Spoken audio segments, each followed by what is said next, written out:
Bom dia, amigos de Querétaro.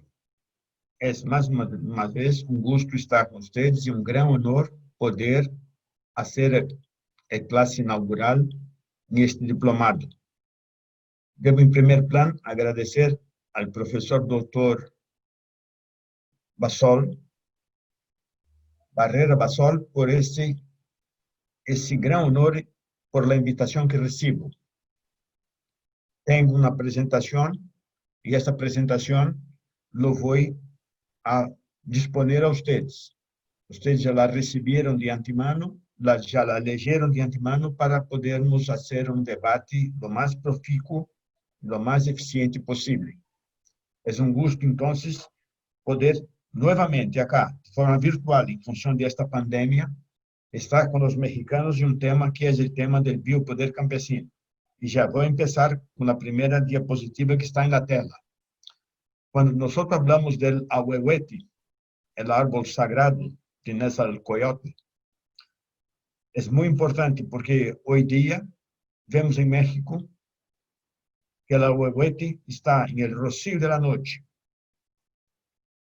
recebendo umidade. E se quedou tanto tempo lejos de la umidade, tanto tempo sofrendo, e agora empieza de novo, sin embargo, o viento, a receber isso. José Vasconcelos, o grande educador mexicano, dijo: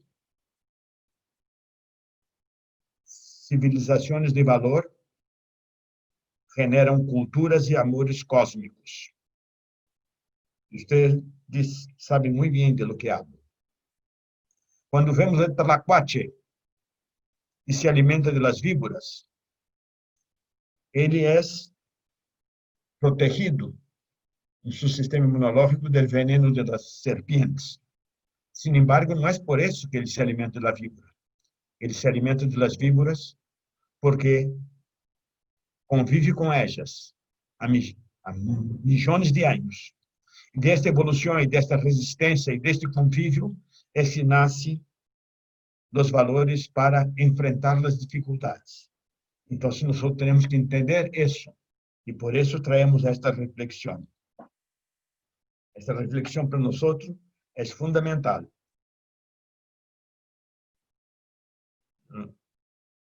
Quando vocês veem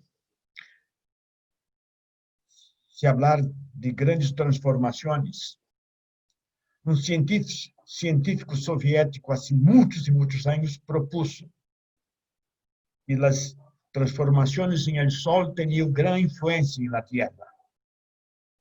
E ele fez um estudo desde os inícios dos tempos até 1922, marcando todas as transformações na humanidade, relacionando com as transformações em las erupções solares. Ele teve um problema muito sério.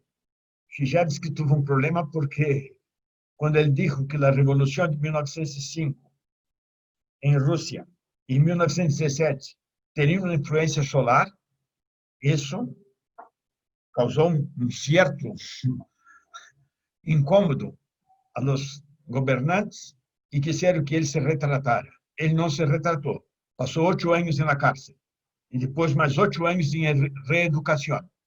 Sin embargo, nós sabemos que há uma influência muito grande, porque Chicharsky é o pai da cosmosbiologia. Hoje, quando se faz estudos das revoluções como a francesa, você vê abaixo, à esquerda. Depois, a britânica, a norte-americana, a russa, primeira russa, a segunda russa.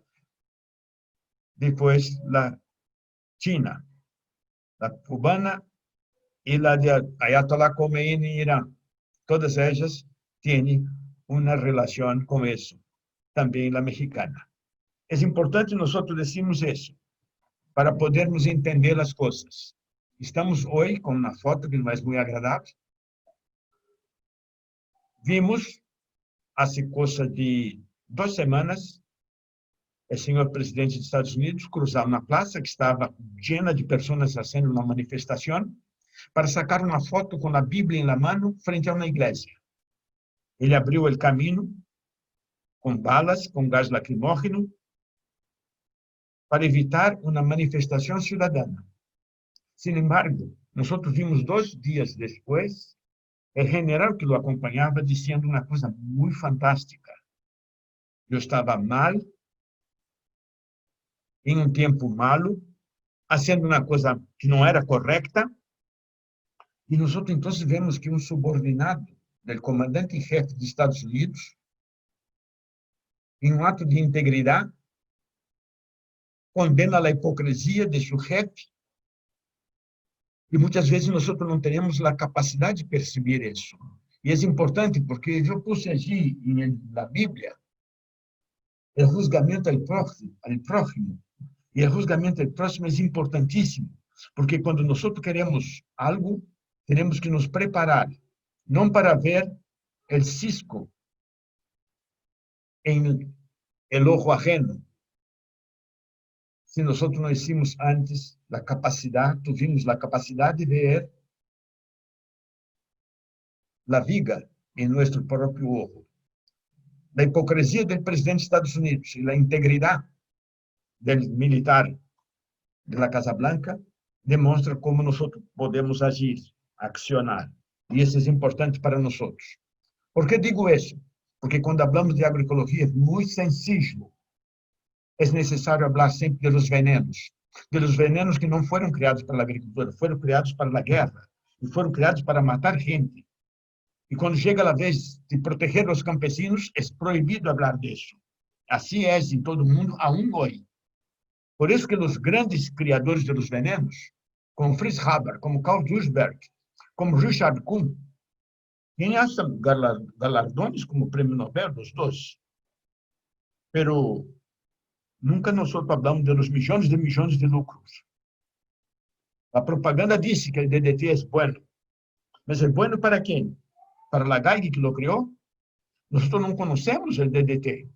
Ele foi criado em 1867 por Seidler. E não foi com a finalidade de ser inseticida, era uma molécula comum de química, buscando um corante. Sin embargo, quando vemos os dados importantes sobre o DDT, eles estiveram classificados e escondidos desde 1945, quando o doutor Morton Biskind fazia a correlação entre o pólio, a parálise infantil, e o uso de DDT. E nós não sabermos isso, teremos uma situação grave, porque estes dados seriam extremamente importantes para todos nós. Sin embargo, não podemos conhecer isso. Não é de dudar. Quando Jane Goodall, em 2000, uma grande científica britânica, especialista em primatas, ela disse no ano 2000, como podíamos algum dia haver creído que era uma boa ideia cultivar nossa comida com venenos? Sin embargo, essa científica, que é famosíssima e grande conhecedora, se olvidou de algo muito fantástico. Raquel Carson, em 1959, ao ter conhecimento que tinha câncer em el seno, 5 nódulos, e que significava que uma sobrevida de máximo 18 meses, ela resolveu publicar em New York Times uma série de crônicas que foram transformadas em livro com o nome de Primavera Silenciosa. O livro sai em 1961 e quando Kennedy recebe este livro, pergunta a seu assessor de tecnologia, o científico Jerome Weissner, é sério esse livro? E Jerome Weissner diz, ela é uma das nossas melhores biólogas marinas e é grande conhecedora de lo que está ocorrendo. E Kennedy lhe pede, quero um informe completo para tomar uma decisão presidencial. O informe é feito em maio de 1963 e se chama El uso de los plaguicidas. E tem uma frase que é lapidar. O impacto negativo dos pesticidas é mais peligroso que o escape das bombas atômicas, ou seja, a radioatividade. Nunca isso chegou a los professores das universidades latino-americanas ou mesmo americanas. a indústria não permitiu. Por quê? Então, nós, quando tuvimos Carter chegando ao Brasil, o general ditador brasileiro que o recebeu queria todas as fábricas que Estados Unidos estava desmontando já, e a indústria estava satisfeitíssima. Por que a indústria estava satisfeita? Porque iba a melhorar as indústrias norte-americanas e mundiais, e a chatarra iba a ser comercializada, e eles iam ter uma modernização industrial a baixíssimo custo. Esta é a realidade que nós não podemos falar, porque era proibido, porque a repressão era dramática e grave, mas nós temos que discutir isso. Em Alemanha, em los grandes laboratórios de treinamento, eu estive em um deles, supimos que toda a questão dos resíduos de plaguicidas em alimentos não era uma política sanitária para preservar a saúde do campesino que o aplica ou do consumidor que o come. Era incentivo à carreira armamentista, porque são equipamentos eletrônicos muito similares a los militares, que usam para detectar submarinos, detectar aviões inimigos, para detectar substâncias tóxicas, químicas de guerra. E essa é a realidade, que era proibida, é proibida a informação. Por isso que nós vemos em nossos países, os niños nas escolas, festejando quando a maestra ganha um prêmio, e ela ganha um prêmio por quê? Porque eles fizeram a melhor redação sobre o uso de plaguicidas. Mas vocês não veem os niños aprendendo na escola a atividade campesina, o amor à terra, a saber de onde sai o alimento e quem lo hace, e isso é dramático. Por isso que quem dá o coche, a política pública de um governo dependente, relacionado com empresas, essa é a grande realidade nossa. Por isso que é necessário ir atrás. Vocês estão em um diplomado de agroecologia na Universidade de Querétaro, no México. Agora se habla muito de hidroxicloroquina, mas nós não sabemos o que é hidroxicloroquina. Hidroxicloroquina é a forma como os xamanes e os médicos incas encontraram na natureza de buscar uma planta que pudesse combater a febre del paludismo, malária. E eles, com a cáscara, criaram uma das medicinas mais utilizadas em el mundo. E essa medicina existia na selva de Peru e Bolívia, denominado Alto Peru, ou Altiplano. Sin embargo, ustedes van a ver, esta planta foi levada para Filipinas, para África, para América, hasta mesmo para México, por los norte-americanos, e ela está praticamente extinta em Peru. Por quê? Porque não deram o valor a ela que ela tinha. Transformaram ela em uma commodity. Essa é uma realidade. Se nós entendemos a hidroxicloroquina e entendemos o quinino, vamos a entender por que John Rolfe, em 1607, em Estados Unidos, como funcionário da Virginia Company of London, se casa com a hija de um cacique indígena norte-americano, porque eles queriam criar uma comunidade britânica dentro da colônia espanhola para a produção de tabaco, que o tabaco era monopólio espanhol-português.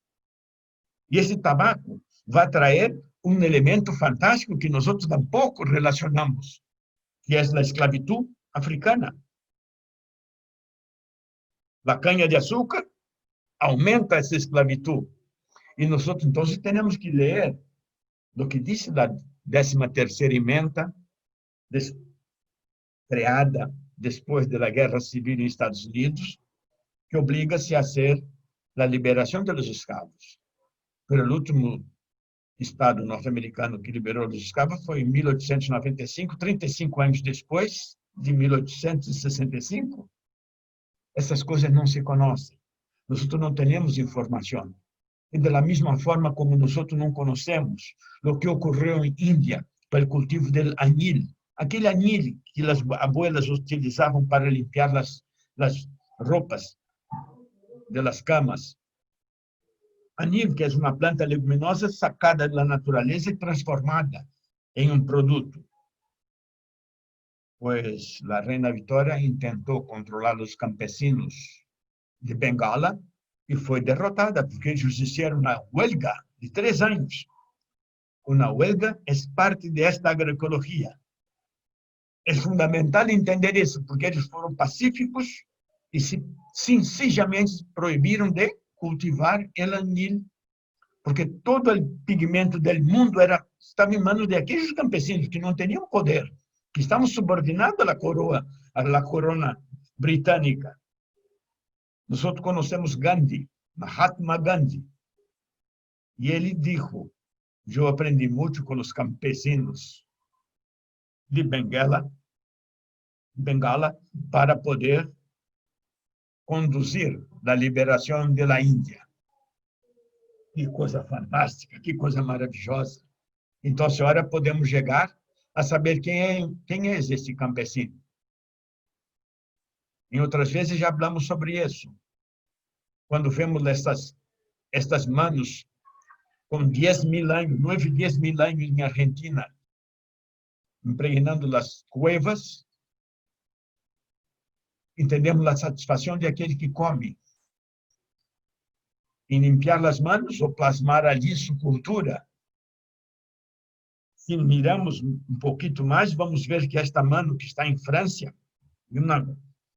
na Grotte Chauvet, em Arc d'Ardèche, esta mano tem um significado muito importante.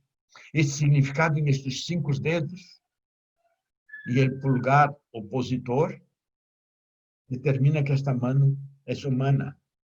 E que vemos em esta mano?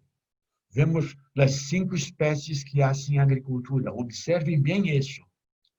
No dedo mínimo, temos uma termita, que há 135 milhões de anos produz, através da agricultura, seu alimento. Ao lado, vemos o que cultiva essa termita. Ela cultiva um hongo, que é um Basidium miceta, um hongo superior, lo cultiva com compostas, lo cultiva sembrando, cosechando e organizando. 135 milhões de agricultura de uma termita. Em el médio, antes do médio, el anular, temos uma hormiga riera. Ela também hace uma simbiose igual à termita com outro ser.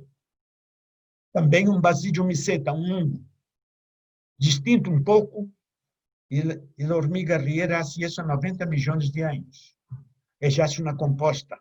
Ela vai à natureza, cosecha os árvores que estão em desequilíbrio. E ao cosechar os árvores que estão em desequilíbrio, ela regulariza a natureza. Ela interfere de forma benéfica na natureza em o que se denomina herbivória. Isto é fantástico. Mais fantástico aún, o dedo médio agora. Das abejas. A abeja hace uma simbiose distinta. E a simbiose da abeja é bem rara, porque ela cosecha ou recolecta o grano de pólen, lo carga dentro de seu corpo, junto com o néctar, e busca inibir a fermentação mientras está carregando isso, para depois acelerar essa fermentação e produzir a miel. Ela trabalha com enzimas dentro de seu próprio corpo. É fantástica. O indicador, há um ratão muito raro que existe em Etiópia, chamado topo pelado, e o dedo polegar opositor, temos ali uma família. Uma família que abre seu espaço para produzir seu alimento, porque não há agricultura na natureza. A agricultura é uma atividade humana, já dissemos isso várias vezes. Então, se sabemos o que significa isso, para fazer agricultura, há uma divisão de classes. Mesmo na termita, em la riera, em la abeja, em el topo, em el humano. en el humano, quien hace la producción de alimentos es el campesino. El campesino que produce ese alimento para los hombres es el que alimenta a la humanidad. Sin embargo, él no es reconocido. Y vamos a ver por qué no es reconocido.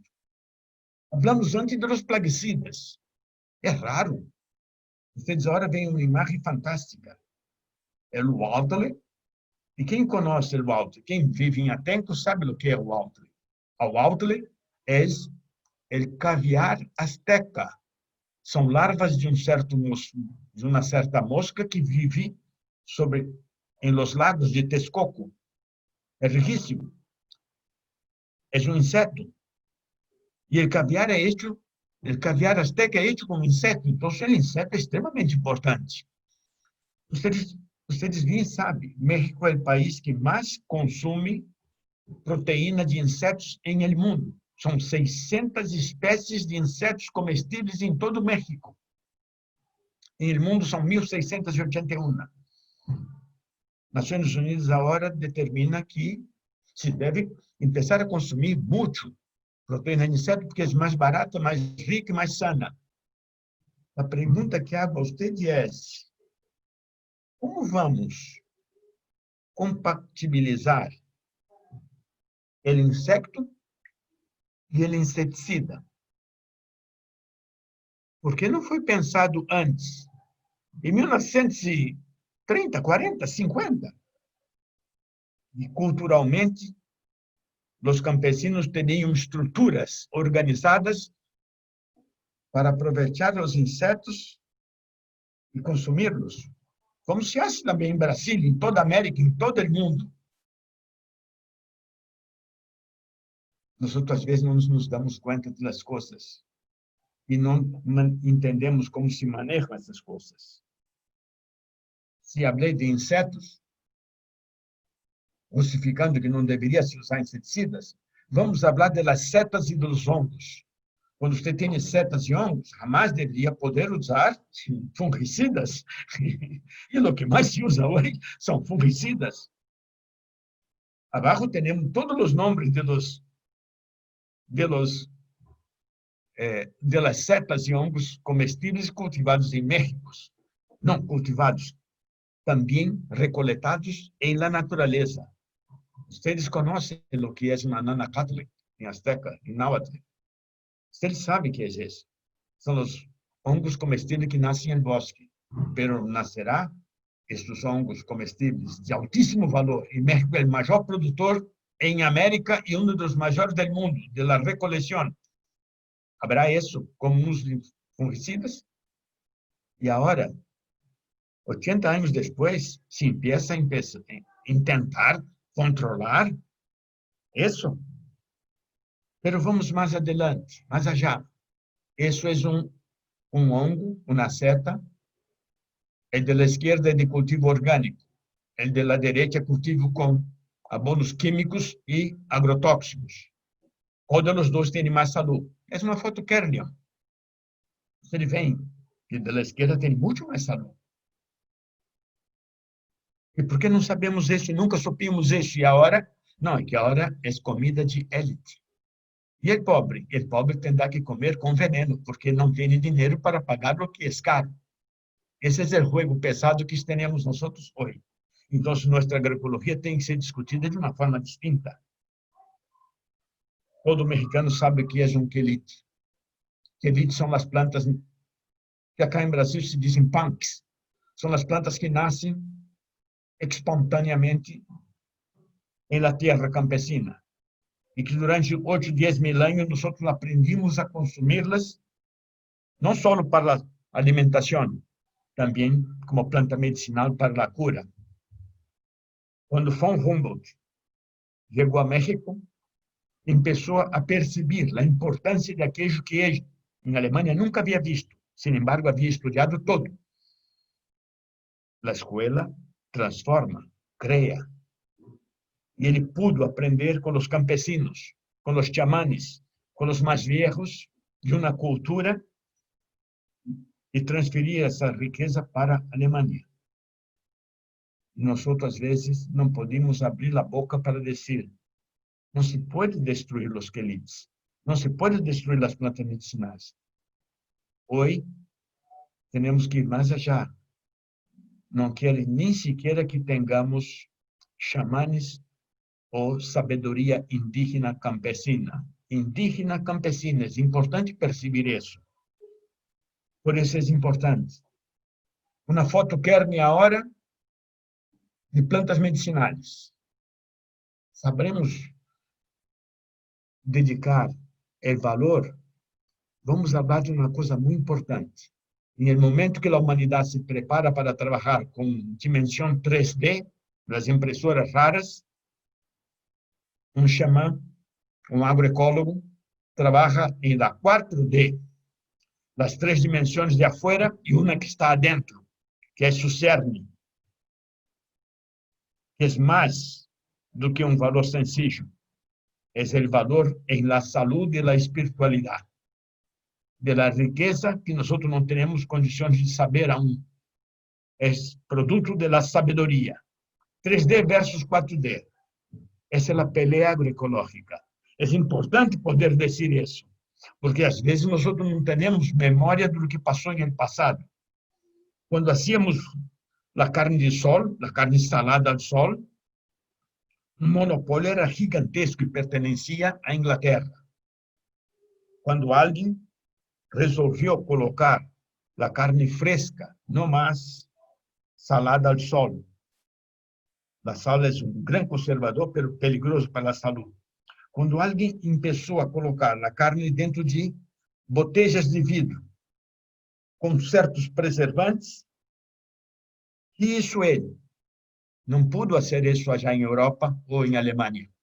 Ele vindo ao Rio Uruguai, este rio famoso, acá em América do Sul, e criou metade de um frigorífico em la banda oriental, na cidade de Frei Bentos. A outra metade criou adelante, 30 quilômetros mais arriba, em Pueblo Liebig, em Argentina. E aí ele fazia o jogo. Perguntava ao criador uruguaio quanto está a arroba de carne. E perguntava ao argentino e ia bajando a sua conveniência. E nós nunca supimos discutir isso para um estudante de primária, secundária ou um trabalhador que produz alimentos, ou um campesino. Ele que produz o alimento perde valor. E quem ganha valor? Ganha valor aquele que tem muito capital. Esta é a realidade. O filme, a película de Charlie Chaplin é clara sobre isso. Frei Bentos foi conhecida como a cocina do mundo na Primeira Guerra Mundial. Todos os soldados comiam aquela carne que saía do frigorífico Liebig. Os tanques de guerras da Primeira Guerra Mundial tinham o nome de Frei Bentos. Por que não aprendemos isso? Porque não se pode aprender isso. É subversão, é rebeldia, é insurgência. A propaganda que Liebig utilizava era muito culta, uma propaganda de uma cultura e curiosidade sobre a exoticidade belíssima. Em 1860, 1870, veio ustedes os dibujos, o viagem de Alexandre Humboldt em Brasil, o árbol del caucho, a charreria mexicana, a ciência de los astros. Que fantástico, magnífico. Como é a propaganda hoje? Bueno, em 1929, Edward Bernays, conhecido como o padre das relações públicas, é contratado pela British American Tobacco. Virginia Company of London cambiou de nome. Essa hora é British American Tobacco. E para aumentar o consumo de tabaco no mundo, ele cria uma campanha com as mulheres para que as mulheres fumem. E esta campanha se chama Antorchas de la Libertad. Ele duplicou o consumo de tabaco. Pero e a saúde das mulheres e dos homens? O que passou? Porque todas as películas de Hollywood tinham sempre todos com cigarrillo na boca. É assim o jogo. E nós não nos damos conta disso. Ele trabalhou também com o United Fruit e United Brands para hacer los daños a los campesinos del banano en América Central, Mesoamérica y Caribe. Ustedes conocen bien la historia. Hoy día, nosotros tenemos una empresa de petróleo de nombre Shell, de las dos grandes en el mundo. Ella tiene un spin-off, un pequeño brotito que sale de ella llamado Aventium. Y Aventium cría hoy una sustancia en sus laboratorios para crear un tipo de composta que solo puede ser hecha por sus microorganismos. Essa composta, antes de ser composta, vai ser um plástico biodegradável. E esse plástico biodegradável, chamado hidroximetilfurfural, não vai ir à basura, vai ir a la pila. Pero para se descomponer, não necessita mais de uma termita, de uma saúva ou de um campesino com sua habilidade em agroecologia de compostagem. Necessita uma bactéria de laboratório combinada com alguns hongos e fazer com que a botella de Coca-Cola de la basura, a roupa vieja, o plástico se descomponga em composta. Conseguem compreender isso? Tenho que ser rápido. Por isso que nós vemos ainda retrasado em México 1.358 niños em um dia de festa contaminado por agrotóxicos. Volvimos ao passado de novo. Este ano, 100% dos niños de Jalisco estavam contaminados porque urinavam glifosato. E o que disse Vasconcelos sobre isso? O que disse Paulo Freire em Educação como a Prática da Liberdade? Em Extensão ou Comunicação? Em Pedagogia da Esperança. É importante nós percebermos que acá em Brasil, o que nós mais conhecemos hoje são os ódios, os crimes e o totalitarismo dentro do governo e dentro dos palácios. E eles se riem na foto. E esta realidade não pode continuar. É difícil hoje. Não é só o Trump com a Bíblia na mão. É Duque em Colômbia. É Bolsonaro em Brasil. E essa é a realidade que temos que ver. Por isso é importante dizer uma coisa. Aquele mano na caverna que tem 30.000 anos, allá, com os nômadas, ou tem 9.000 anos, acá, na Argentina, tem allí, em el dedo médio, ou em el indicador, um ser ultrasocial que conhece a formação de classe, a divisão do trabalho como ultrasocial, e em este alvéolo de uma colmena foram postos 2 huevos mellizos, idênticos geneticamente. Em um está uma larva, em el outro está a larva melliza, em amarillo. Uma foi alimentada com miel comum, o outro foi alimentado com jalea real. A de miel comum sale uma obreira estéril, que vive durante 60 dias. E ela alimentado com jalea real sale uma reina fértil, que vive durante de 4 a 6 anos. A pergunta é sencilla. Que vamos dar a los niños em nossas escolas públicas? Conseguimos mantê-las como públicas? Quer você que entregamos ao niño uma comida de jalea real ou uma comida de miel comum? Sin embargo, a pretensão das grandes corporações do agronegócio é dar miel artificial denominada caro. E não é só na alimentação que funciona isso. É com as semillas, com o suelo, com os micro-organismos, com todas as tecnologias, com as políticas públicas. E isso é o que vemos nesse assalto fascista que estamos presenciando hoje dia em todo o mundo. Por isso, acá em Brasil, quando se hizo uma lei que os niños tinham que comer jalea real, producida diretamente por el campesino, vocês não imaginam a reação que houve, de alegria entre os campesinos, entre as famílias, la autoestima, el orgullo. Pero las grandes corporaciones del agronegocio, el odio instilado. Y eso es importante. Cuando nosotros hablamos de reforma agraria, es muy importante decir las cosas bien claramente. Por eso, cuando el movimiento de los pequeños agricultores en Brasil realiza sus campos de metagenómica para alimentar con jalea real los microbios del suelo, cuando hace cromatografía para determinar la calidad de la jalea real que está haciendo crecer los microbios del suelo, eso es estar 30, 40 años adelante de todo aquello que ellos no quieren que nosotros hagamos. Es fantástico eso. Por eso que cuando alguien dice que nuestro segundo cerebro está en nuestro intestino, porque allí están todos los microbios que migraron del mar hacia la tierra y de la tierra hacia dentro de nosotros para facilitar nuestra salud, con quelites, con setas, con insectos. Tenemos que saber hacer compostaje, no un compostaje de avento, hacer compostaje campesina ultrasocial de la termita, de la riera, de las abejas y del ser humano. Esta es la realidad. Y esto es muy fácil. Por eso que en Avich, México, allá en Oaxaca, cuando la comunidad indígena campesina se reúne y crea su centro universitario, é disso que estamos falando já com eles, e eles estão ensinando a nós outros.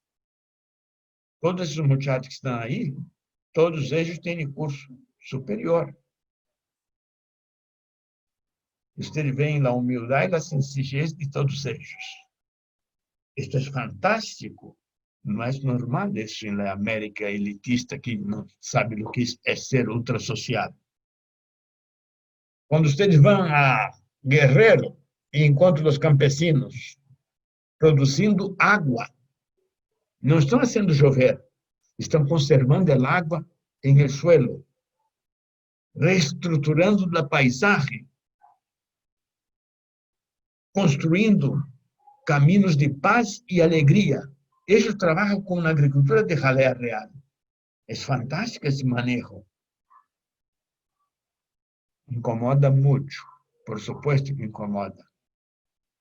Por isso que falei do auehuete, que agora recebe água para rejuvenescer-se. Hoje dia, quando alguém me habla de plaguicidas em Brasil, eu me quedo rindo, eu me quedo mirando assim, porque querem que eu haga a campanha como eles desejam. E eu digo, não, o problema de plaguicida não é isso que você está falando. O problema de plaguicida é que ele danha o turismo. Nadie quer ir a um terreno contaminado nem comer comida com resíduo de veneno. O turista tem conhecimento e tem dinheiro e quer comer jalea real. E jalea real só é produzida por um campesino em agroecologia. É isso que é importante. Por isso, quem iba a visitar o lago Chapala, onde os niños urinam glifosato, é isso que nós temos que cambiar. E isso é facílimo cambiar. Nós temos que começar a ensinar aos niños a importância das luciérnagas, das abejas melíponas, dos papalotes. E com todo isso, nós vamos dar a importância aos batráceos, aos ofídeos e todos os seres que são mortos, massacrados por a agricultura de agronegócios. Por isso, quando foram criadas as primeiras férias, e essa é a colmeia, uma das maiores que há no mundo. Desta pequena féria, saíram 400 no sul do Brasil. Nós hicimos uma coisa de forma distinta. Hicimos em La Calle, uma féria pública, um tianguis. Por quê? Não era para ser alimentos elitistas como queriam os suíços, os ingleses, os alemães e os franceses. Era para ser alimentos para todos. Alimentos para todos, onde todos podiam comer mais barato, e o campesino era o ser ultrasocial que alimentava a humanidade. Isso é fantástico. E isso é belo. É distinto. Hacemos a mesma coisa, pelo contrário.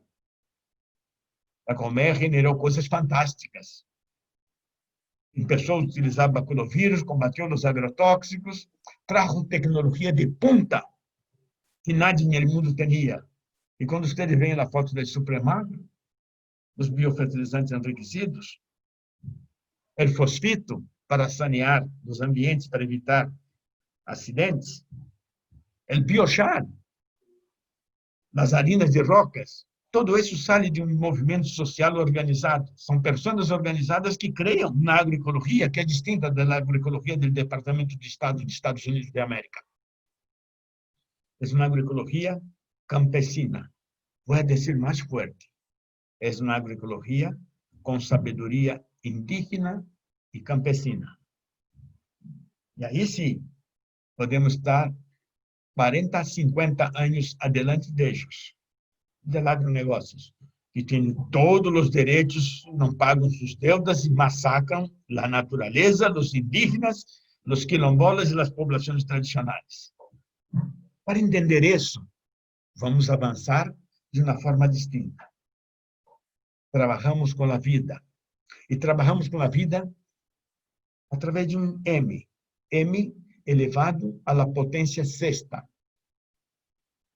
Los soviéticos, en los años 20, 30, usaban una expresión muy linda llamada antropógeno.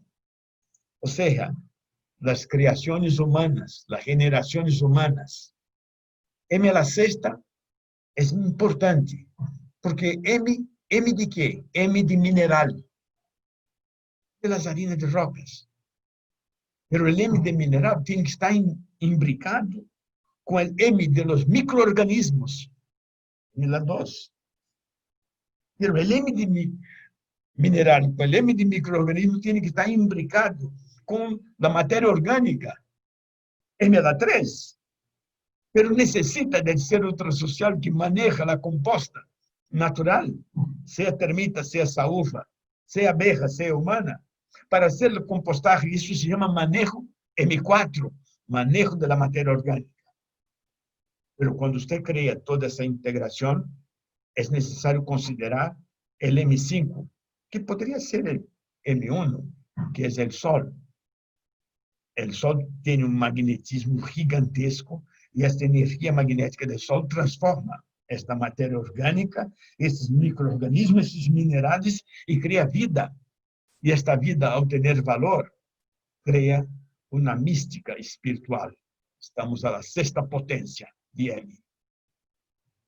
Por eso, que todo este M y todas esas etapas empiezo a ganar lo que se denomina la cadena del ADN. La cadena del ADN es la cadena de los seres de la vida. Es fantástico eso. Por eso que cuando hablamos de salud del suelo, hablamos de cromatografía, estamos trabajando en una realidad nueva. Por eso que la hoja que cae del árbol se empieza a descomponer y va descomponiendo, perdiendo carbono y ganando nitrógeno, perdiendo carbono y ganando más nitrógeno. La pintura es de Diego de Rivera, mexicano, el marido de Frida Kahlo. La relación carbono-nitrógeno. El niño se durmió en el petate y sí, orinó en el petate. La mamá percibió que estaba mojado el petate, la primera cosa que hace es evitar que él tome sol. ¿Por qué? La orina tiene más nitrógeno y estrecha la relación. Y los microorganismos atacan más fácilmente. Petate meado e petate descompuesto. Lo que debería durar 2, 3 años, dura una semana o 3 días. ¿Por qué no se enseña así? Porque es un lenguaje campesino. Es un lenguaje bien objetivo. Las ecuaciones son las mismas. No, hay que ver arrogancia y prepotencia. Y esta es la gran realidad del odio, no del amor. Vasconcelos dijo, civilizaciones de valor crean cultura y amores cósmicos. M era sexta, magnetismo del Sol, minerales, microorganismos, materia orgánica, manejo ultrasocial, mística y espiritual. Eso es el antropógeno y no el antropoceno. El antropoceno es ver la desgracia que hay allá afuera y justificar aquello como si nosotros fuéramos culpados. Los culpados tienen nombre: odio, ganancia y ignorancia. O antropógeno não permite isso. Então, temos que perceber a importância. Quando falamos de M a la sexta, temos aqueles micro-organismos, seres desarmadores da matéria orgânica, como vocês veem, o motor de barco, eixo inteiro e eixo explotado. Os desarmadores desarmam peça por peça, porque depois, ou simultaneamente, vêm os armadores acá em verde abaixo e rearmam a natureza. Del DNA, empiezan os desarmadores a desarmar. Depois, e isso é o ciclo da matéria orgânica que organiza, e o campesino lo sabe fazer isso com uma perfeição fantástica. E vocês vão ver sempre eles fazendo isso. E sempre a vida está dentro. Sem a vida não é possível. Por isso que a Ventium não vai conseguir fazer sob medida e a qualidade campesina aquilo que pretende fazer em suas fábricas para vender tecnologia. Essa é a termita que hablamos, ultra social. E usted vem, é importantíssimo, 135 milhões de anos. Allí está o cultivo dela. Acá está a riera. Acá está sua composta. Acá estão as reações sofisticadíssimas. E acá está a terra preta dos índios da Amazônia. Em lugar que chove 20.000 milímetros, se tem suelo com hasta 20% de matéria orgânica, suelo que tem 300 anos produzindo e não se destrói. Por quê? Porque ele não foi feito, não foi hecho, não foi construído por ignorância, ou por ódio, ou por codícia. Ele foi construído de forma ultra social. Esse suelo está em África, está em América, está em todo o mundo, mas sempre foi ignorado, porque se ensinava que o veneno, o produto químico de Liebig, e etc., etc., eram melhores, porque alguém fazia guerra para ganhar guerra, ganhar território e construía isso. A agroecologia não permite isso. Por isso que quando nós fazemos uma cromatografia de suelo recuperado em 3 anos, em la reforma agrária em Rio Grande do Sul, mientras em la direita está suelo salinizado com toda a tecnologia brasileira, em menos de 5 anos quedou assim. Não são poucos, são muitíssimos. ¿Por qué no se habla de eso en el Cerrado y en la Amazonía, de lo que están haciendo hoy? Es importante tener el coraje y la habilidad de decir eso. Entonces, ustedes ven, la banda izquierda sin vida, y la banda derecha recuperó su vida. Y es fundamental. Y ese es el gran secreto de la agroecología perante el agronegocios. Se nós entendemos isso, vamos entender todas as coisas que vêm de agora. Sempre com vida. Por isso que quando nós nos reunimos para a diplomatografia, sempre falamos da botella de Vinogradsk, onde em el fundo tem mais açúcar, e na superfície tem mais oxígeno. Sin embargo, quando o açúcar diminui, o oxígeno aumenta. Quando o oxígeno diminui, o açúcar aumenta. Esse é o equilíbrio, igualito na matéria orgânica. Quando Vinogradsk hizo isso, já por 1870, e puso cable de ouro, hilo de ouro, entre as duas pontas e criou uma cúpula, criou na carga voltaje elétrico, e mediu este voltaje, ele determinou que era de 6,27 volts.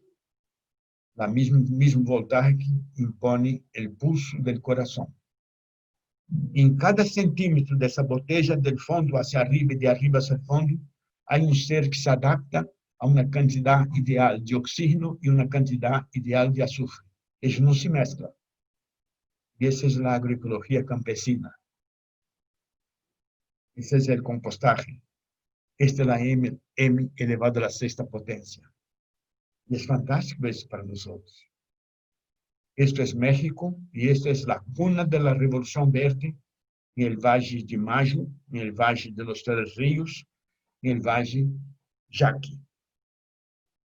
Cuando se empezó a hacer da agricultura del agronegócios aí, entre 1930 e hasta hace pouco tempo, o suelo foi perdendo toda a sua capacidade de matéria orgânica e perdendo sua ML6.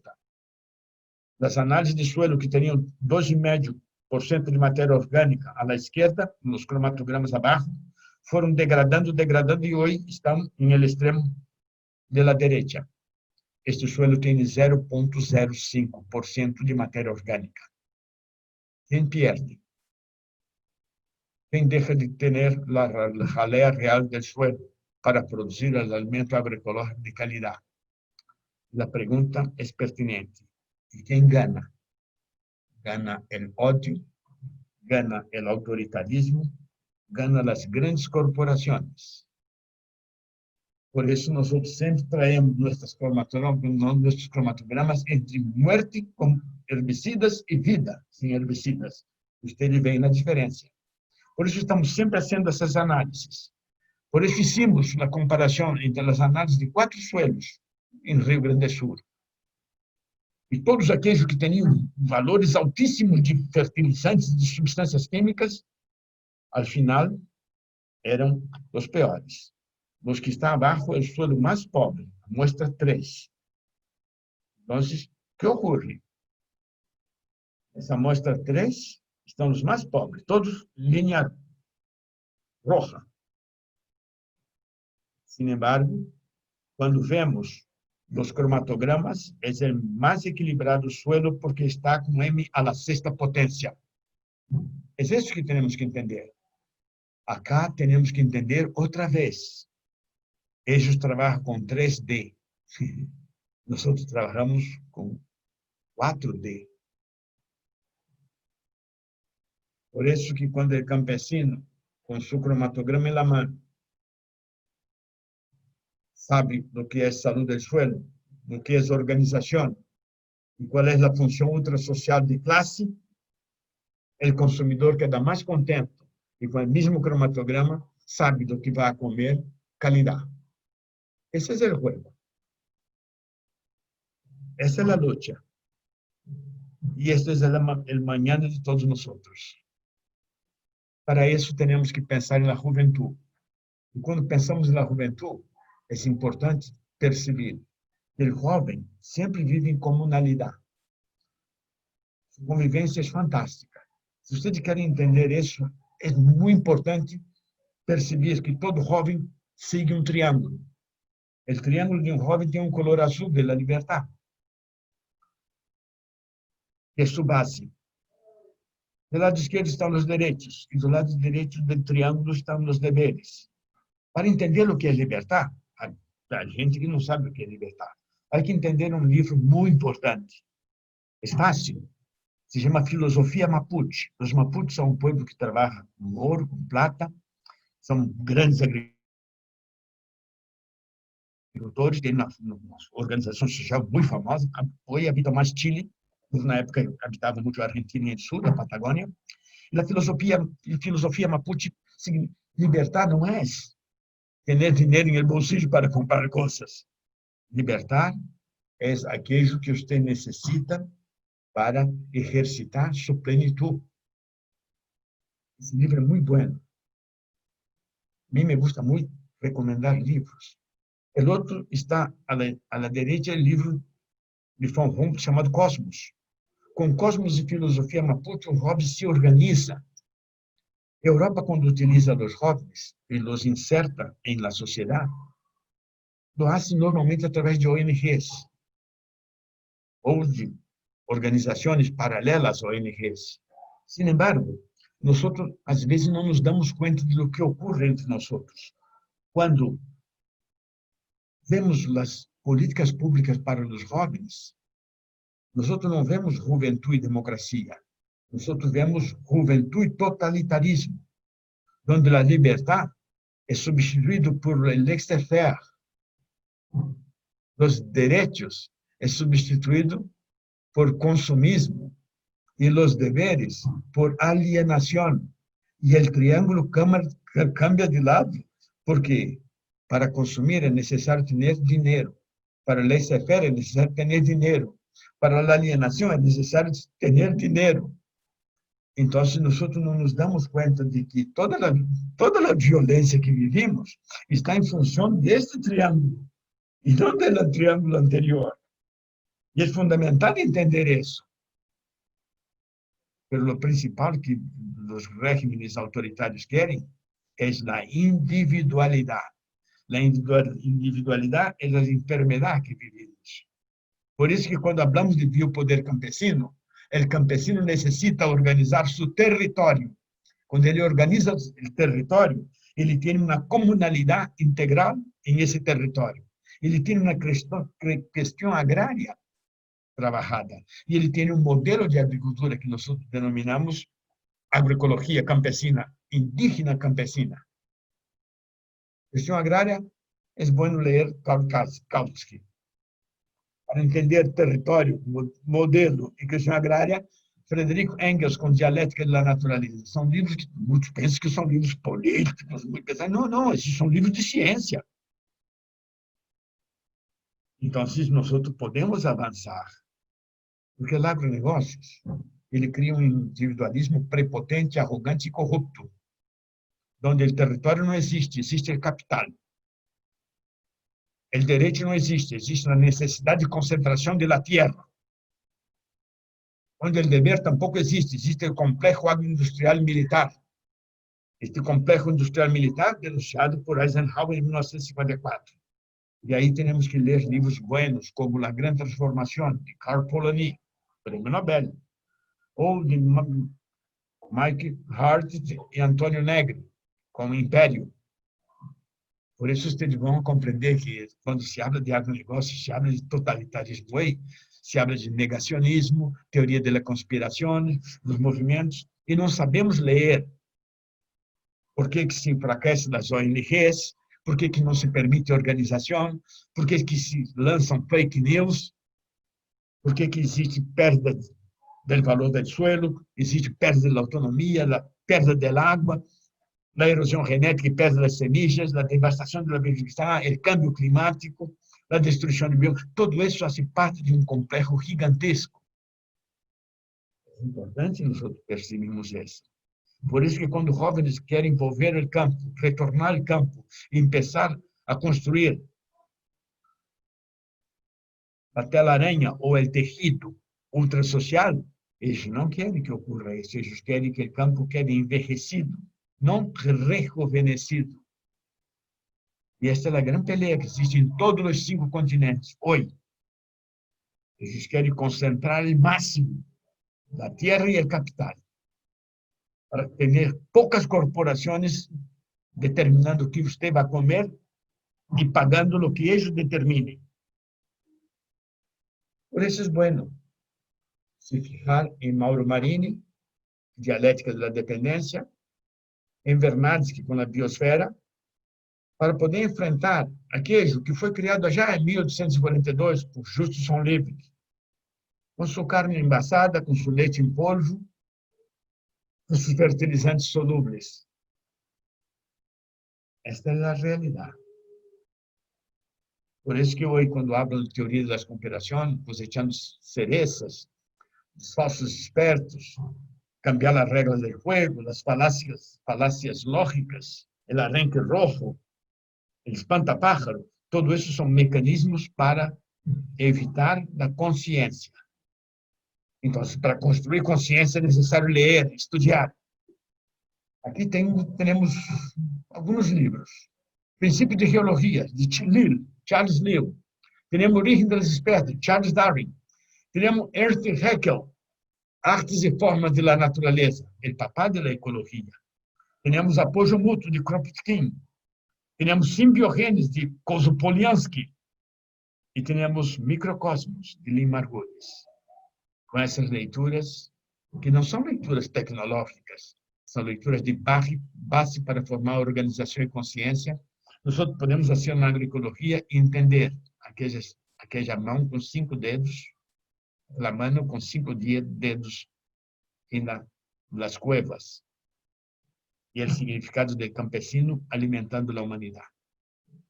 É em função de perceber isso E aí nós vamos perceber por que Jean Goldau dijo que não podia entender, porque mesclamos venenos com a comida.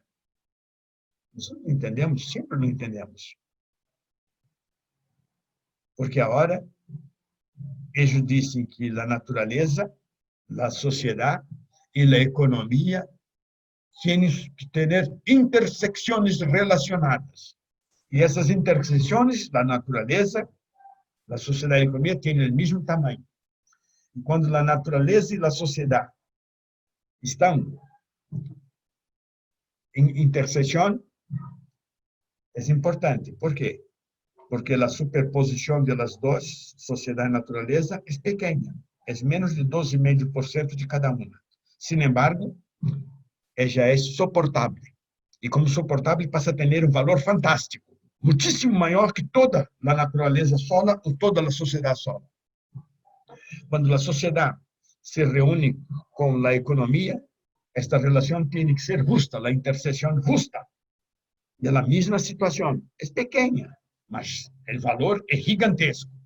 Quando economia e natureza se juntam, tem que ser viável, suportável, justo e viável. Sin embargo, em la mariposita formou em el centro um triângulo convexo que tem allí, está escrito sostenibilidade. Sostenível. O que é sostenível? Sostenível é a atividade do campesino que tem território, questão agrária ou política agrária, e modelo agrícola ou tecnologia. Esse é o sostenível. Esse é o triângulo convexo do campesino. É o triângulo do biopoder campesino. Em el mundo, são pouquíssimos países onde há um território. México é uma grande exceção. Na Revolução Mexicana se conseguiu todo o território para os campesinos mexicanos. Então, nós temos que entender que em México a situação de fazer agroecologia é mais fácil por as comunidades indígenas, por as comunidades indígenas campesinas e por ter o território, por ter uma política agrária baseada em la identidade e ter um modelo agrícola baseado na sabedoria campesina ou indígena campesina. É fácil isso.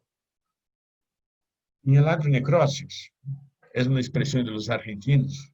Argentino não diz agronegócio, diz agronegócios, porque genera uma agricultura oncológica. A natureza é chiquita, chiquita. Como Quino dizia que a liberdade em Argentina era muito chiquita, quando isso se dibujo. A natureza é chiquita, a sociedade é chiquita e a economia é muito grande. E isso está em George Orwell, de 1984. Isso está em Animal Farm, Revolução dos Bichos, em português ou em castelhano. Esta é a grande realidade. E nós não sabemos ler isso. Não nos ensinam a ler isso. Por isso que aceitamos a agressão de um alimento orgânico seja caríssimo e um alimento com veneno seja barato. É fantástico isso. Não, não é fantástico. Isso é fascismo. Boaventura de Sousa Santos disse, isso é fascismo. Determinar que um pobre seja obrigado a comer com veneno e um rico pueda pagar por ter dinheiro. Esse é o totalitarismo máximo, como a agressão está dentro de você, e você passa a ser su carrasco e su preceptor. As análises são antigas, você lo conhece. O cultivo com agroecológico com 40 de cálcio e convencional com 15. Vamos ver só os últimos: manganeso, hierro e cobre. Bem, as diferenças são brutais, brutais. 60 para 2, 169 para 1, 60. Por quê? Porque manganeso, hierro, cobre, esses elementos minerais são os elementos alostéricos das enzimas. Sem isso, não há síntese de ADN, não há metabolismo primário, não há metabolismo secundário, não há cadenas de eficiência. E nós não sabemos discutir isso. E isso nem sequer é ensinado, hein? Ensinado para que se aprenda, se capture e se consiga utilizar. O agronegócio, já dije a vocês, capital, concentração de terra, complexo agroindustrial. E aí, então, vocês veem o que é. Se põe fogo à Amazônia, oficialmente, e o chefe da UDR é levado a ser o chefe da política fundiária do governo. É diabólico isso. É muito, muito bem pensado. É o totalitarismo instalando-se através do voto em um país que buscava uma república, um sonho de liberdade e de igualdade. Mas nós não temos que ter medo, temos que ter resistência e organização. Quando um mineiro descia a los túneles em las minas em Inglaterra, Escócia, Alemanha, ele levava uma jaula com um pajarito. E estava sempre observando o pajarito, porque quando o pajarito se sentia mal, ele huía e buscava aire. Esse pajarito é muito importante hoje para nós que estamos trabalhando em agroecologia. Não vamos andar com um pajarito que é muito grande, vamos pegar um ser mais chiquito, uma abeja del vinagre, uma mosquita del vinagre, perdão, uma mosquita del vinagre como a drosófila de olhos rojos. Esta drosófila é fácil de se criar. Se ensina aos niños na escola primária, com 9, 10 anos, a criar as drosófilas. E elas indicam se um alimento está contaminado ou não. Não se usa a drosófila adulta, se usa o ovo e a primeira larva. Na drosófila macho pesa 100 microgramas, uma hembra 200 microgramas, um estar vai pesar 20 microgramas. 5 vezes mais sensíveis.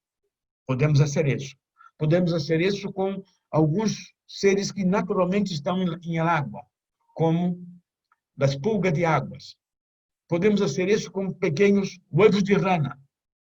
Qualquer ninho campesino sabe, conhece isso. E na escola, a maestra pode trabalhar com eles para buscar, trabalhar com bioensaios, biotestes. E esses biotestes são fundamentais para se conhecer o grado de contaminação de um ambiente onde... E é interessante isso. Podemos fazer com pesticidas de los arroyos. Então, nós estamos fazendo bioteste para proteger nossa saúde, nossa qualidade de vida. Podemos fazer com semillas. Mire que interessante. Se hacemos com semilha, tem uma semilha de aguacate. Não, é muito grande. Oh, isso é muito grande. Não é sensível. Então, hacemos com frijoles. Bueno, é melhor. Pero podemos fazer com tabaco, bem chiquita, mire. Melhora com camomila, mire, é tão chiquita que parece polvo. Que tal trabalharmos com algas? Necessita um pequeno microscópio. E a maestra pode ensinar, porque toda água que escorre da lluvia traz algas. Mas quando estão em contato com herbicidas, as algas não crescem e morrem. E a água não queda verde. Viu como é fácil fazer biotestes? É sencillo. Então, nós podemos entender por que fazer isso. Porque quanto mais conhecimentos temos, melhor é. Hoje em dia, nós nem sabemos que o herbicida que mais se utiliza no mundo, jamais ele foi utilizado, foi criado para ser herbicida. Igualito o DDT. E é um produto raríssimo, porque é extremamente tóxico quando está diluído a 20%. Quando está concentrado 100%, ele é menos tóxico. E nós não falamos disso. São informações que não se têm. Nem nas universidades se pode ter esses conhecimentos. É porque o glifosato é mesclado com grasa animal. Por isso que ele é absorvido pela pele, por las entranhas. Ele não se destrui. E nós não sabemos isso. Em França, em Estados Unidos, eles passaram a dizer que o produto era biodegradável. Receberam uma multa gigantesca. Hoje, estão sendo proibidos em todos os países do mundo. Acá, não. Acá, ele é sagrado porque ele é o agronegócio que mantém a economia nacional. Então, nós temos que ter todos os conhecimentos sobre os danos que esse produto faz, como ele se transforma por el calor e vuelve a se rearmar dentro dos intestinos, allí. Por que ele mata todos os micróbios úteis à vida e deixa solamente aqueles que são peligrosos e tóxicos? São formadores de nitrosaminas altíssimamente carcinogênicas. E nós não sabemos isso. Miren isso. É uma tese de doutorado feita em Brasil, há mais ou menos 30 anos, e vocês vêm acá, matas de eucalipto. A parte aérea, só a última, a número 5, está chiquita. Todas as outras estão mais ou menos do mesmo tamanho, não se pode notar. Sin embargo, se você mira a parte de raízes de cada um deles, você vê a diferença. Não vê na parte aérea, mas vê em las raízes. E o agricultor não sabe por quê nós perdimos cosechas e cosechas por uma sequia de 10, 12 dias, quando a soja é uma das plantas mais resistentes à sequia. Interessante isso.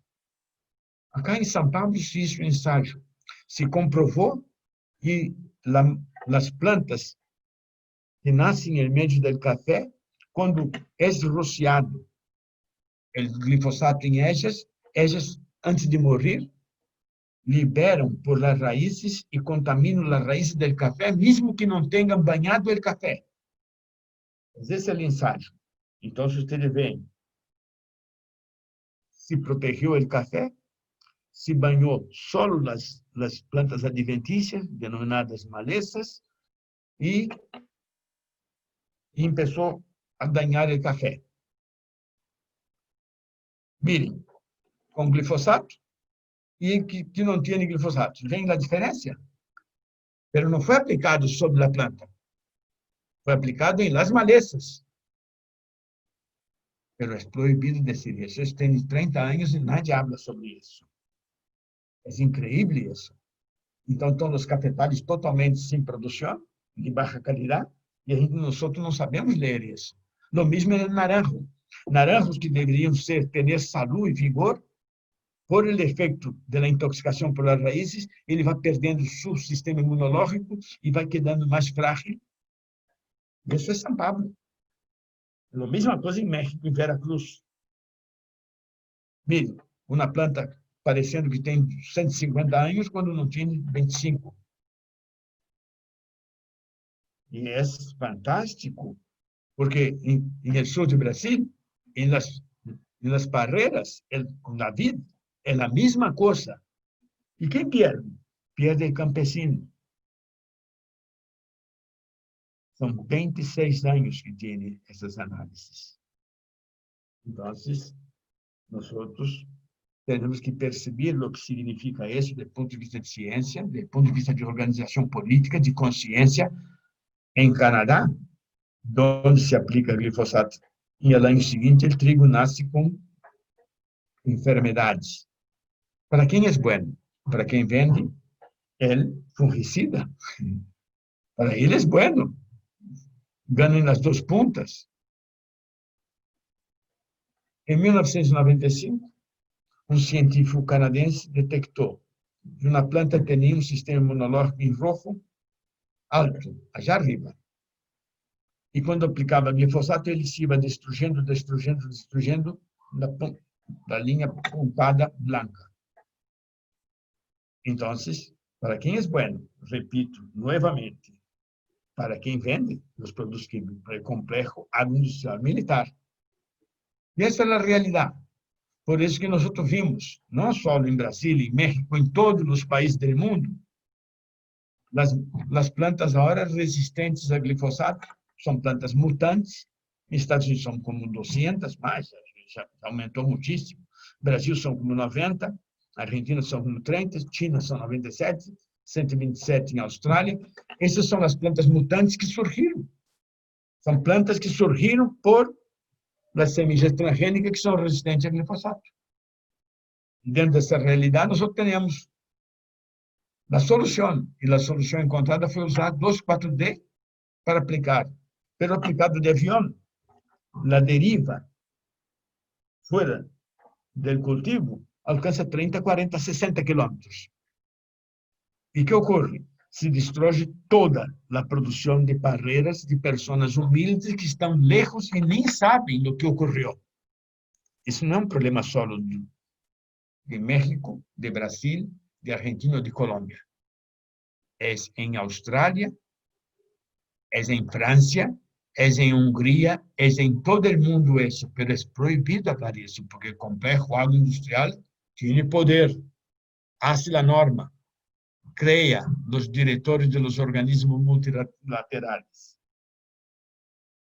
Por isso que quando a Alemanha faz a análise da cerveja, detecta em la cerveja alemã quantidades de glifosato. As últimas são melhores porque são da região bávara, onde não há agricultura. Tem água muito pura. As outras, altamente contaminadas. E nós quedamos escandalizados com 30 microgramas de herbicida glifosato na cerveja.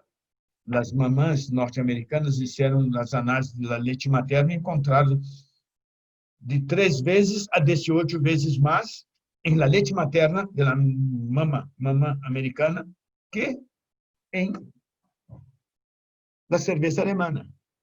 E de quem é a responsabilidade? Isso não interessa. Por isso que crescem as enfermidades como autismo, como diabetes e como todas as enfermidades crônicas renais e tudo mais. E as relações estão claras. Os científicos discutem isso, mas nós não sabemos o que significa isso. Então, necessitamos saber. O pior, o mais dramático, é que ocorre agora uma ideia fantástica para a indústria. Ela resolve programar a cosecha, para não perder tempo esperando sol e calor. Eles programam a cosecha como quem programa uma cesárea para nascer um bebê. Então, aplicam o dessecante, sem se importar de quanto resíduo de veneno está em el trigo, de quanto resíduo de veneno está na cebada, que vai ser a cerveja, está na papa, que vai servir. Isso se chama dessecation, ou dessecação. Lo hacen en el frijol. Es casi imposible encontrar frijol hoy que no tenga sido disecado. Hace eso en el heno para los ganados. Y se encuentra en la leche, se encuentra en el maíz, se encuentra en el sorgo, se encuentra en todo. ¿Por qué? No hay compromiso con la vida. No hay M a la sexta. Ellos trabajan de forma vacía, con 3D, no con 4D. En agroecología tenemos que trabajar con 4D. Há um valor espiritual em cada coisa. Há um valor religioso ultrasocial do campesino. Por isso que nós decimos, quase todos os venenos alteram as hormonas, alteram o crescimento e alteram a vida. Hoje, allá, eles começam a criar processos contra as empresas. Foi depositado 12 mil milhões de dólares para parar 18.400 processos judiciais nos Estados Unidos. La pregunta, ¿llegará a Argentina? ¿Llegará a México? ¿Llegará a Brasil? No, no, no, no, no. Allá es centro, acá es periferia. Por eso nosotros no sabemos los daños que estamos viendo. Los científicos dicen eso. Antônio Sancelli era um deles. Estamos trabalhando com um aminoácido sintético extremamente análogo à glicina e que é perigoso para a vida. Aristóteles, quando falava de ciência, falava de sabedoria, falava de ética, de política, de moral. Nós, em el processo cartesianos, falamos de razão e cognição. Los hindúes, los orientales, los hindúes tienen las 3 figuras de forma bem interessante. La creación de la energía, la transformación de la energía y la conservación de la energía. Nosotros solo pensamos en el valor. valor e o poder do valor, nada mais. Por isso que nós, às vezes, quando estranhamos esta pandemia, devemos volver a Chizhevsky, Alexandre Chizhevsky, aquele que esteve 16 anos detenido, porque disse que o Sol influencia muitíssimo nos seres vivos e criou a cosmobiologia. Seu livro é muito conhecido. É tão conhecido ele que ele tem um planeta menor com o nome dele, el 3113 Chizhevsky, em sua homenagem. Então, se vamos ver algo para terminar, para não cansar vocês, sobre isso. Quando você tem uma criação de gallinas, onde o pico de uma gallina está mais próximo à la cloaca de la próxima do que o aire que ela respira, isso se denomina pandemia. Quando temos um cerdo que não pode dormir ou tem que quedar de pé porque todos os outros estão tão ocupados, o que ocorre? Isso se chama pandemia. Abaixo você vê os prédios, dos edifícios, de 13 a 15 pisos, onde tem tanto cerdo, que isso é um ambiente propício para a proliferação de enfermidades e pandemias.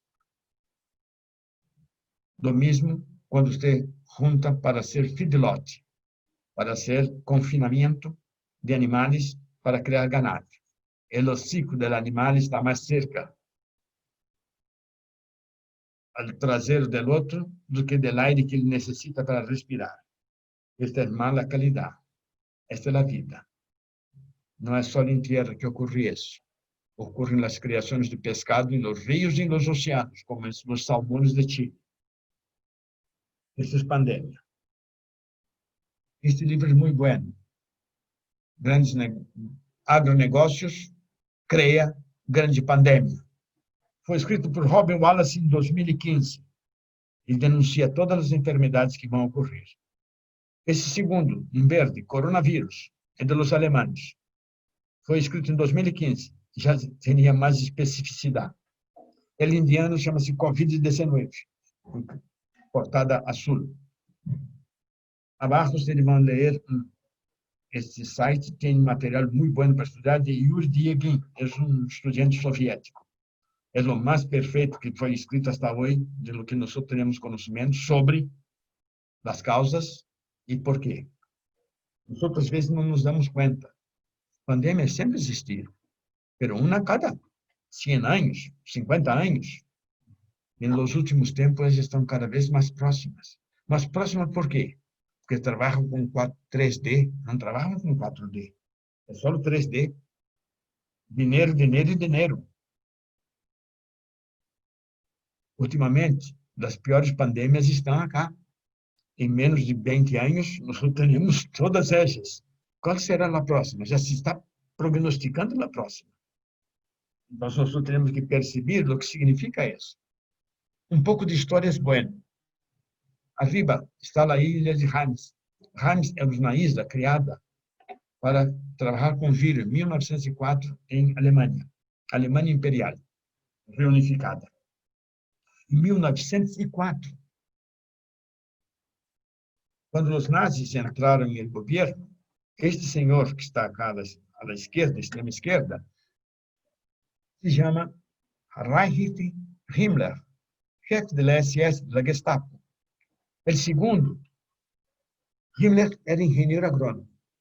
O segundo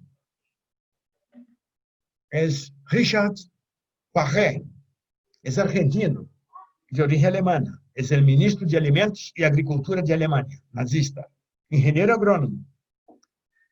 O terceiro, allá arriba, Erich Traub, médico veterinário. E quarto, Kurt Blom, médico veterinário. Todos eles tinham em el arma biológica, el arma mais precisa para a guerra. De 2 agrônomos e 2 veterinários. Kurt Blom e Erich Traub foram capturados em Alemanha e levados para Fort Detrick, Estados Unidos. Eles estamos falando de pandemia. Acá está o Dr. Fauci, Antônio Fauci, assessor de Trump. Acá está o Dr. Francis Collins, especialista. E acá está Bill Gates, das vacunas. Vocês vão entender, com a Fundação Benemérita. Nós não hacemos a relação 1968 a 1971, uma enfermidade destruiu todas as produções de maíz em mundo. Se denominou eumintosporiose. Uma pandemia vegetal recebe o nome de epifitia. Uma epifitia é quando se destrói todos os cultivos em todas as regiões. Esta epifitia destruiu 2/3 do maíz em mundo. Imagine-se o desemprego, a tristeza, 500 mil jovens em 1970 vão ser mobilizados para ir a Vietnã em função da epifitia do maíz no mundo. Nós não sabemos que essa epifitia ocorreu porque todos os maízes do mundo tinham o mesmo padre, denominado citoplasma texadiano esterilidade. Um muchacho se negou 5 vezes a ir hacia Vietnã. Está a foto dele aqui, sorriente, e ele tinha formação militar. Era de uma família muito rica e tinha formação desde a primária e secundária em escolas militares chamadas Hot Dogs, nos Estados Unidos. Ele se chama Trump, Donald Trump. Por isso ele não é muito visto, porque se negou ao serviço militar. Nós não sabemos isso. Nós não sabemos nem sequer o que é uma epifitia, nem o que é o que... Pero as empresas sabem que têm que ser dueñas da semilla, porque a semilla é importante, porque é uma inversão. 500 mil jovens se foram à guerra por isso. O que não foi se tornou presidente da República.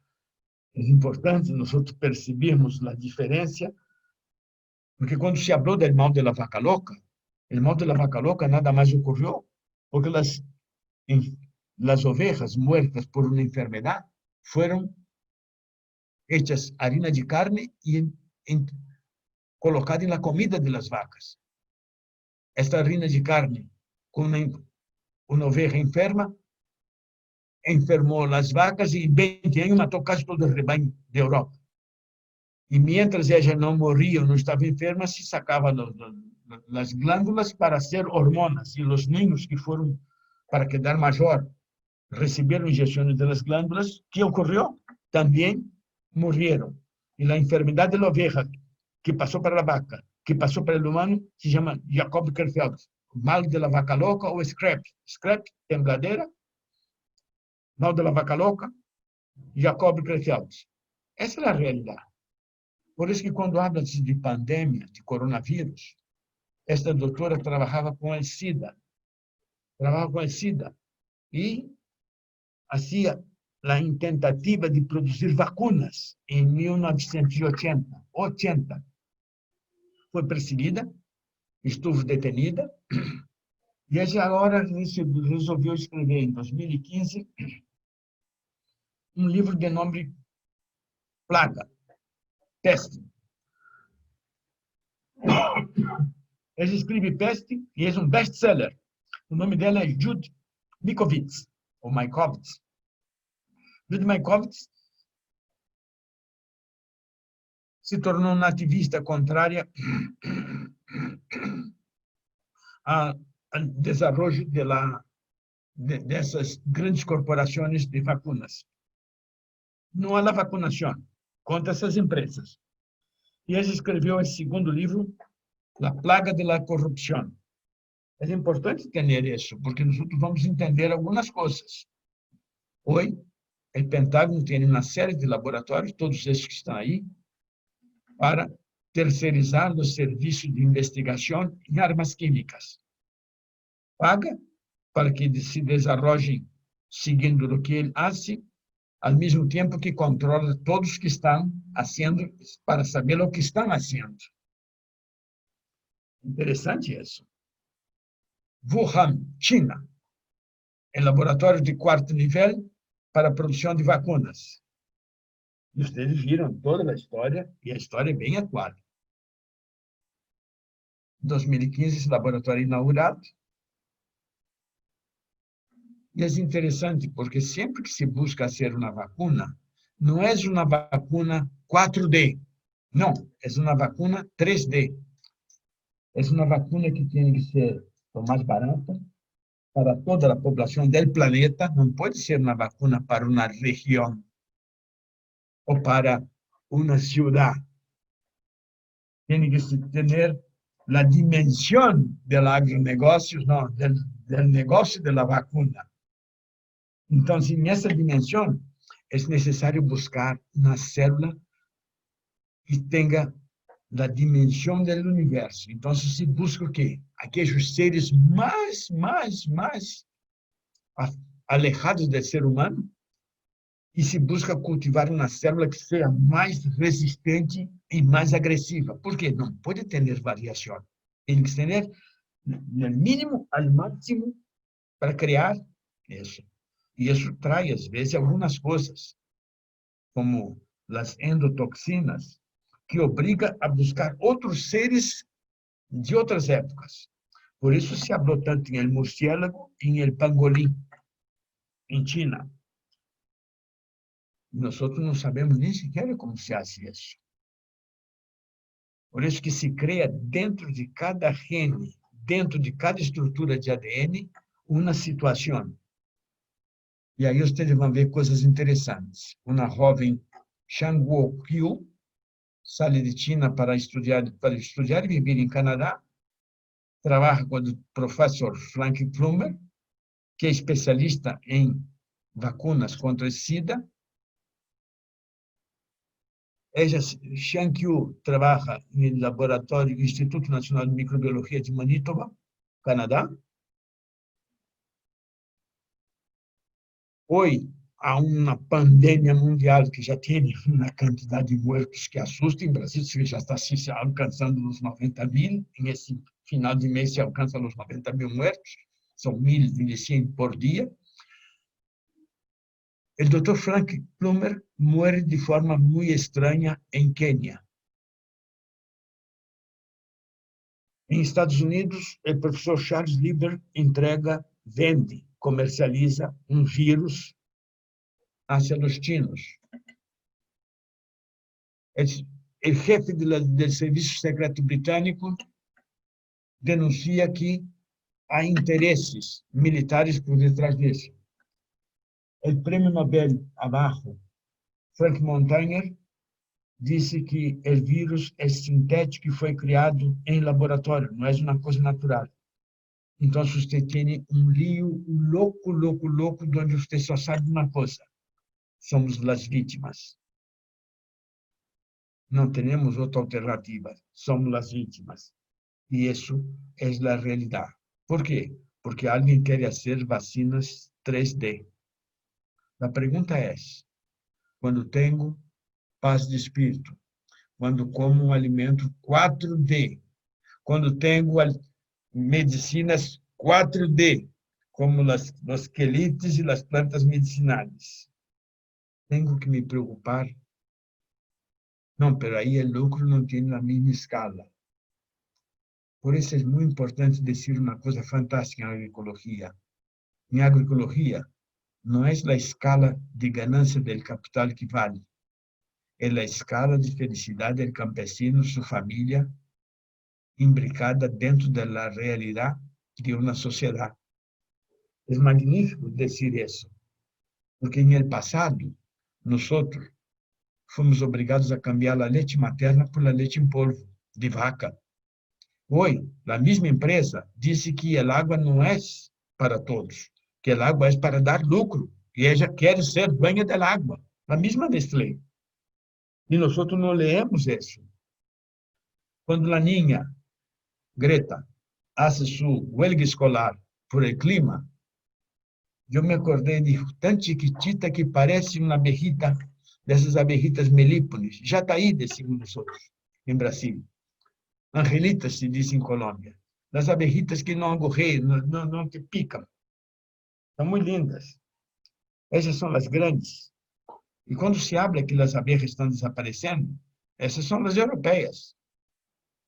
Estão em México há 500 anos. As melíponas estão há 30 milhões de anos em México, em Brasil, em el mundo. Qual é mais frágil? Las melíponas. Para terminar, e é o último, Raoni, um cacique brasileiro, Caiapó, Meticuri, está com 89 anos e é uma grande sabedoria. O cientista arriba é um cientista em melíponas, em abejas melíponas. O outro da esquerda é um geneticista em abejas. Eles se foram a uma tribo, Caiapó, de Raoni, e allá falaram com um menino de 9 anos que era encargado de ser o conhecedor das abejas para a geração seguinte. Levaram algumas abejas, apresentaram a ele, ao ninho, e perguntaram quantas espécies de abejas há acá. O ninho, as abejas dormidas, né? Virou e disse, há 9. Dijo, não, não, há uma só, há uma espécie. Disse, não, não, acá há 9. Foi feita a análise em um laboratório em Londres e o DNA constatou, eram 9 espécies distintas. Às vezes é importante saber o que é a sabedoria e qual é a utilidade da sabedoria, como dizia Aristóteles, e separar o conhecimento da sabedoria. Se eu pergunto a qualquer pessoa hoje qual é o maior ser que há no planeta, vão dizer um cachalote, uma ballena gigantesca de 80 toneladas que dão nos oceanos. Não. O maior ser que há é um ser muito, muito pequeno, não se vê quase. Ele tem 45 quilômetros. Ele está no suelo. É este ser que está acá abaixo. É um basidiomyceta que vive nas florestas de Canadá e Estados Unidos. Ele tem 45 quilômetros e é microscópico. O mundo 3D é um mundo da indústria. O mundo 4D é o mundo da vida, da espiritualidade, da agroecologia. Eu creio que traje alguns elementos para vocês, para que entendam o valor da vida. E aí, então, podemos discutir a agroecologia, não como as certificações de venda de serviço de uma linha política de determinado banco. Vamos discutir dentro de uma realidade 4D. Isso interessa ao ser humano, ao passado, ao futuro e a todas as formas de seres vivos que existem na Terra. Muitas graças.